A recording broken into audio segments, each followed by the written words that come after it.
Make sure for these problems, 6 and 7, you are using the full data set and a new random subset of 70. So let's go ahead and do that. We're back to our full data set. Now we want to go to Tables, Subset, and make a new subset of 70.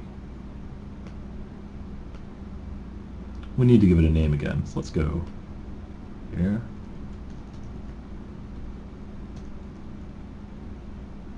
Sure. Anyways, we now have our subset of 70, and we have our full subset. Our full data set, excuse me. With that in mind, what we want to do now is we want to create a confidence interval from this subset of 70. Let's think for a second. When we create confidence intervals, they come from a sample because we're trying to estimate the true something. Sample statistics are used to make confidence intervals that estimate population parameters.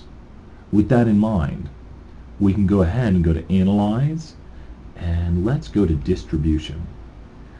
Let's look at two levels. Actually, I'm going to do one you can't do. I'm choosing one with 3 levels to purposely do one you can't do. Make sure yours has 2 levels. So going right here, I've done a 3-level one that I'm not supposed to do, and I am going to make confidence intervals. Make sure you select the right amount. If it's some odd amount, you can click Other and enter in the amount.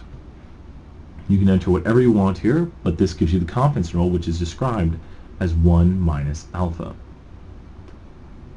So I made a 95% confidence interval. Try to get everything here on the screen. With these 95% confidence intervals, I'm looking at the percentage of people who are in fraternities and sororities. The interpretation here is, I am 95% confident that the true proportion of Stat 201 students in fraternities and sororities that are primarily social is contained in the interval 19.3 to 40.0%. And if you'll notice, I am using the interpretation directly from this. I am 95% confident. Yours might be different. I am 95% confident that the true proportion, because we're trying to estimate the true proportion of students, Stat 201 students, who are in a fraternity and sorority that is primarily social, is contained in the interval 19.32% to 40.05%. Maybe carry 2 decimal places is your best bet.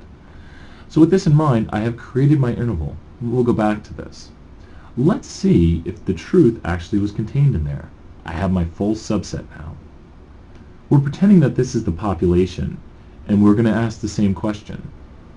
Let's go ahead and do fraternity and sorority, which you should not be doing. That would be very, very bad. And I have seemed to have lost. There you are. And here it is. I would say hit stack, always a good thing. I hit it by just habit. 29%. That is from our whole population. I believe I can get both pictures on the screen. Let's click back here and go to Window, and we want this one. So looking down here, I can see that my interval was 19.32% to 40.05%. And that does contain the true proportion P, because this is from the full 730. This is from just the 70. So with this in mind, there's your evidence.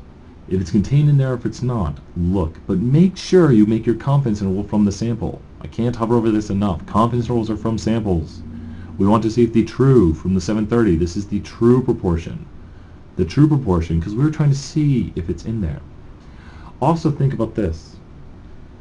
If your classmates were to make confidence intervals, and there's 100 of them, and they make 95% confidence intervals, how many of your classmates' intervals should contain the true proportion?